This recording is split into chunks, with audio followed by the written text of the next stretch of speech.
Welcome, everyone, to another episode of the Evolve Masterminds. I'm Ben Laube. In today's episode, we're going to dive into a topic that really affects not only real estate professionals, but anyone who is a working career professionals, which is the busy trap. So we're going to explore the pitfalls of being busy without being productive and discover some strategies to overcome this common challenge. And if you can't tell, one of my biggest pet peeves, or something that just grinds my gears, is when I'm talking to someone and they're like, "Oh, I don't want to bother you. You're just so busy." I hate that word. It's the four-letter word that just frustrates me because I never want to be identified as busy myself. But there's a lot of times where we feel busy or we're just doing so many different things that we can't focus and actually get things done. So if you don't notice, new poster in the background, which means you are not busy, you are productive. So let's talk about being productive with our time. But before talking about those strategies, let's define being busyness, right? So being busy is when we fill our time with tasks, all these little tasks or distractions, or maybe, we get a little distracted all the time and we bounce from task to task, maybe not getting anything done. Sometimes if you're like me, you need to go clean the house and you start cleaning in one room. And before you finish cleaning that room, you've already started cleaning in 3 other rooms. And then 4 of the rooms of the house never actually get fully cleaned, right? Who has done that before?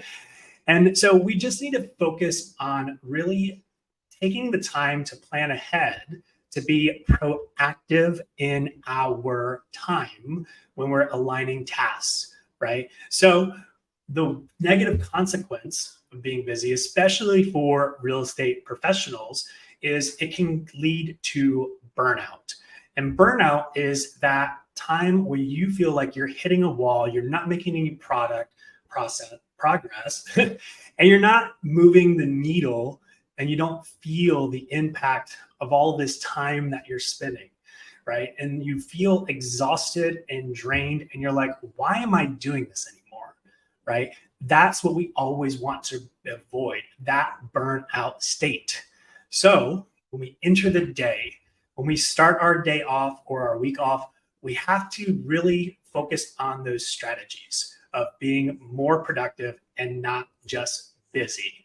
So first things first, goal setting and prioritization. Setting a clear, specific goals about your real estate business, about your week, and about your day. I think a lot of us who are overly optimistic constantly underestimate what we can get done and the amount of time that we have. And so we have to use certain strategies to really prioritize the time that we do have. So a couple things that I do personally to goal set. Start with the top level vision. So in your real estate career, where do you want to be a year from now? That's usually the most specific thing that we can define. Cast that vision of what you want your life to be in a year from now. Whether you're motivated by the number of families that you serve and sell houses to, whether it's a dollar amount of the amount of income that you make, or whether it's the impact that you can have with your family through, being able to afford things that your family maybe have not done before and grant them new dreams and adventures together. Set that goal. Define that 1-year goal. Then you can take that goal and expand it out to 3 years and 5 years. And then once you have that clear vision of where you want to be in 1, 3, 5 years, you can work it backwards, right? And reminding yourself constantly that, what I'm doing today and what I'm doing this week needs to be aligned with that goal that I want to hit a year from now. And the funny thing about being in real estate is the most consistent activity you need to do is marketing. It's being front of mind with customers and promoting yourself on social media or being at events, networking with customers, or calling people, whether it's through cold calling, warm calling, or building those relationships. The relationships are the cornerstone of advancing your real estate career. And there's a lot of times where we get distracted by little things that aren't those prospecting activities. So in the beginning of the week, if anyone on my team has seen, my calendar is nuts. It is time blocked to a T. There's not 15 minutes on my calendar that isn't blocked off to some sort of activity, and it's color coded and it's updated on a daily basis. Why am I that level of detailed? Because I want to enter the day with a plan in mind of what I'm going to get done. So time blocking is a wonderful strategy that you can use to really break down your weekly goal into bite-sized pieces and showcasing that you're having to block certain times for those money-producing activities. The time blocking activity that a lot of realtors discount is prospecting. They don't spend enough time prospecting. And when an agent comes to me and they say, I just feel like I'm not getting anywhere, I'm doing all of these things, I don't have any, leads that are actively, or customers that I'm actively working with, no one is moving forward with, buying a house, my first question is, what is your schedule like? What did you do this week? Run me through your day. Because if you're starting your day at 9 a.m. and you're going to the gym first, and then maybe you're having lunch, and then you're doing 2 hours of follow-up, and then maybe you're showing a house or you're meeting with some friends, are you really serious about growing your real estate business? Are you really keeping that goal, that one-year goal in mind that you're trying to work toward?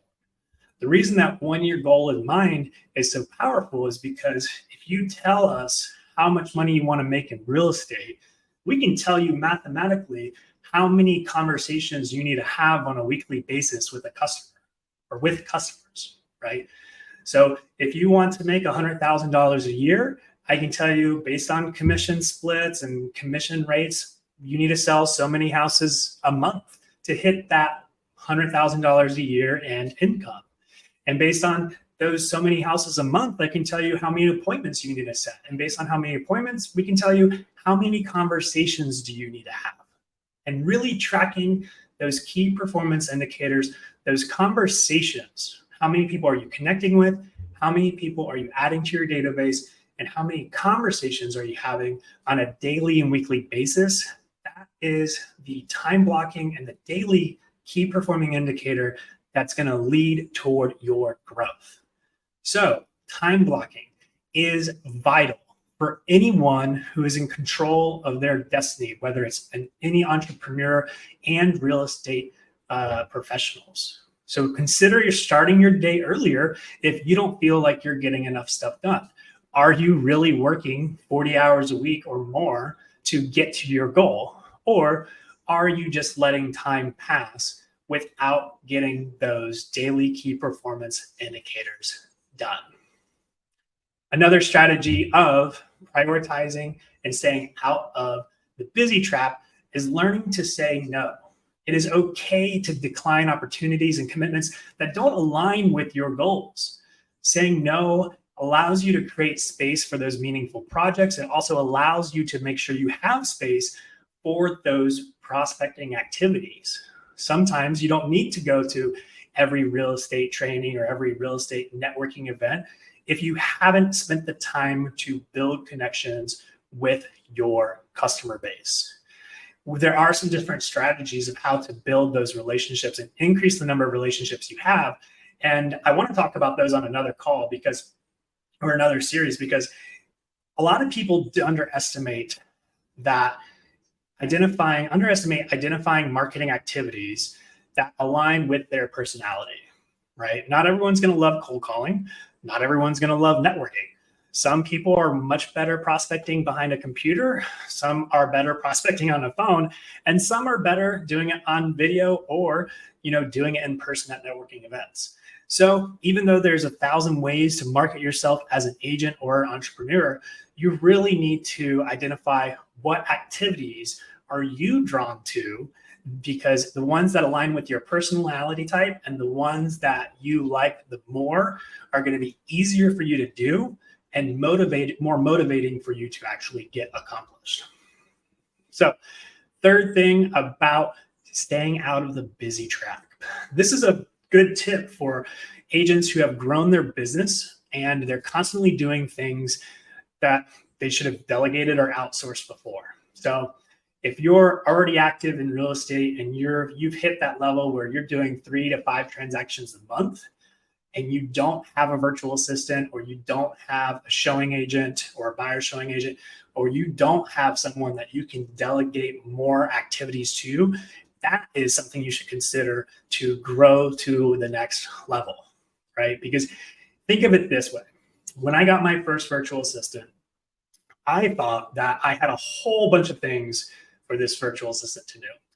And it was nice because immediately when you get a virtual assistant like that, you go from having 40 hours of work week available, which is your 40 hours plus that you're putting into your business, to doubling it, right? Because you're bringing on this virtual assistant and they're giving you 40 hours of work in that week too. So immediately, just by hiring a virtual assistant, your time available, your working hours double. And a lot of people don't think about that when they I guess, pause or wait to, outsource, or they're afraid to bring on a virtual assistant like that. But you have to remember that as your business grows, you doing admin work as the rainmaker, the team leader, or a high producing agent is not the best use of your time. The best use of your time as a top producing agent, a team leader, or a rainmaker is really focusing on building more connections, right? Being in front of people. Your value is those relationships.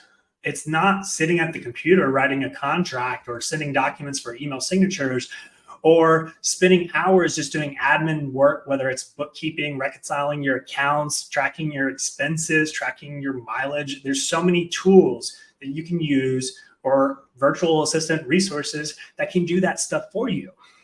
And you may think that, oh, well, I can just do that task in 10 minutes.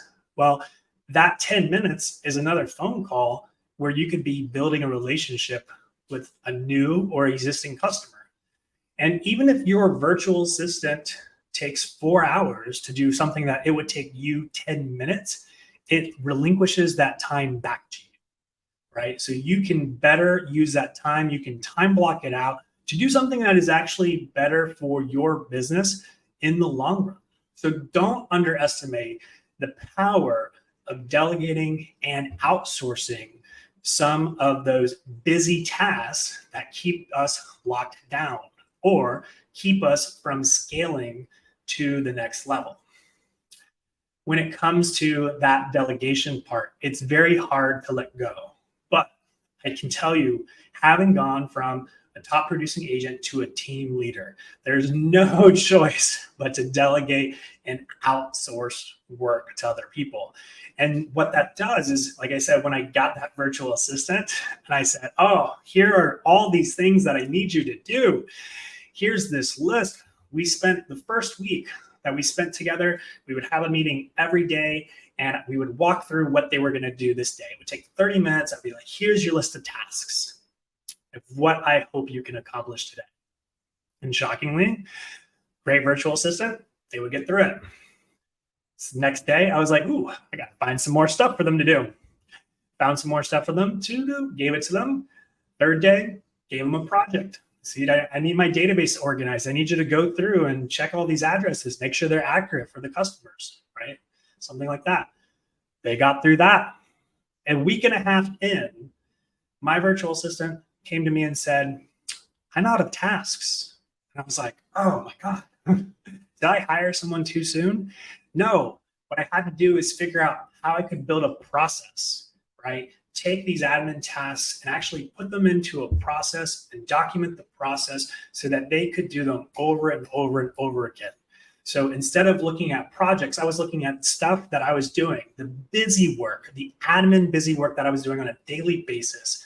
And I wrote it into some processes and gave it to them and never had to touch some of those items again, right? And it freed up my time. So many people are so busy because they don't delegate and outsource. And a part of that process, right, when we talk about this, when we're running a business and we're growing our business, a hard thing to do is really to sit down, review, and reflect. You have to pause your busyness, right? To really sit down and think about your processes.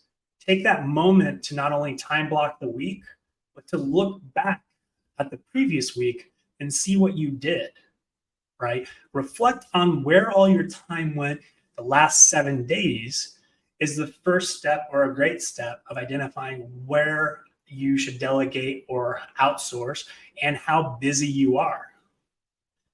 Like I said, when we talk to agents who feel like they're not going anywhere or they're not progressing as much as they were, we tell them, what have you been doing the last week? Not as a criticism, but let's talk about it. Tell me what your schedule has been, which means we're forcing them to reflect and review this past week to really almost do a time audit where they're identifying, oh my gosh, I spent 4 days at the gym for 3 hours because maybe I was on my phone in between sets and I wasn't as productive. And I really could probably work out faster if I left my phone in the locker, and I could get it done in 45 minutes each day, right? Or there's a assortment of other things that can take our time without us realizing it.